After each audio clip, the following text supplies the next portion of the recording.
Why would I write a poem and waste 2 hours of my day trying to write this, BS poem when I could literally be fulfilling orders and making money?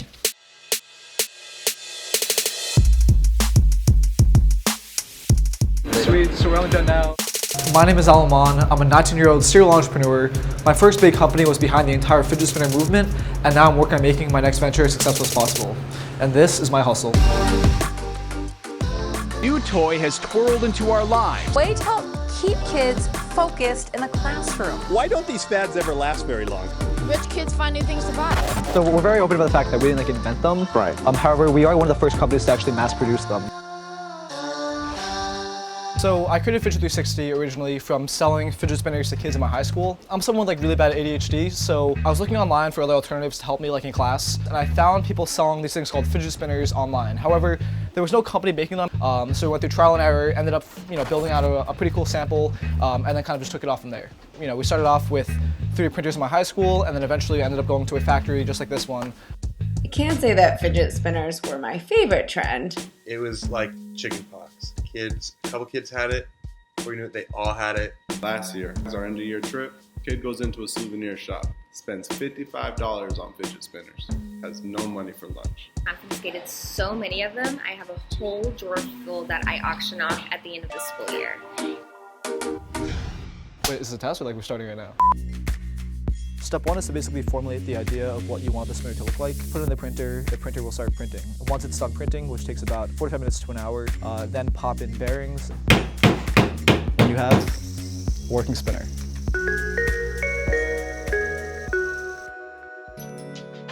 We started to find out about competitors when our friends would tag us in posts that competitors would make. It felt good because, if people are copying what you're doing, you're doing something right. But at the same time, they are stealing away your customers, therefore forcing us to scale up production, scale up advertising, and scale up just doing well overall. Basically, when you're a 17-year-old kid, doing 5 to 10K a day in sales, you don't really think, what can I do to make 15K, 30K, 100K a day? You're kind of stuck in the mindset of saying, that's a ton of money, let me stay with that. The biggest failure was basically thinking that I was doing really well, but then in reality, I could have been doing much better. We started at a point where we realized that we weren't as profitable as we wanted to be. Basically, in the beginning, we'd run $20 ads and get, $2,000 on our return on investment, which is extremely good for, basic marketing. But then we got to a point where we started to be break even / losing money. So at that point, we knew that, this trend may just die out and we have to pivot towards something else.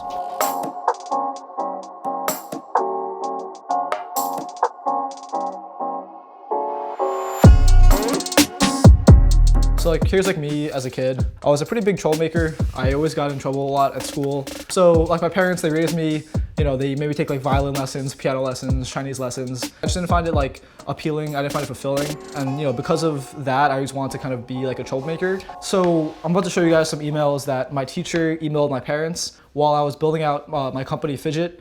Allan received a D the first quarter and he barely earned that. So far this quarter, he has not handed in his poem, 0 out of 30, or his Google Plus assignment, 0 out of 30, and his first 2 quiz scores are 4 out of 50. So far in the quarter, he has earned 12 out of 150 points. At the end of the email, he wrote, he does appear more concerned with other endeavors than school right now. Keep in mind, that was during Fidget, right? When I was doing, thousands of dollars a day in sales. So basically my mindset was, why would I write a poem and waste 2 hours of my day trying to write this, BS poem when I could literally be fulfilling orders and making money?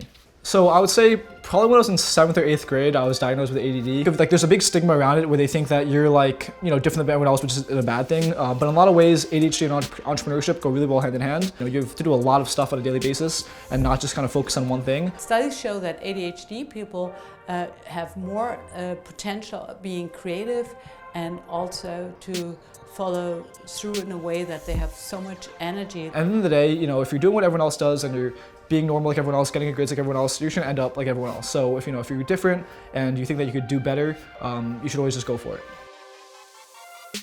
So Fidget made multiple 6 figures. However, I would never consider myself, a one-hit wonder. For me, that was a big accelerant towards what I want to do for the rest of my life. Me and Allan have talked about the Fidget thing a fair bit. That's kind of Allan's first big win, I guess. So now, naturally, like every other teenage entrepreneur, he's gonna want to one-up himself again and again and again until he burns himself out, and then takes 2 years off, moves to an island, and then gets back at it again.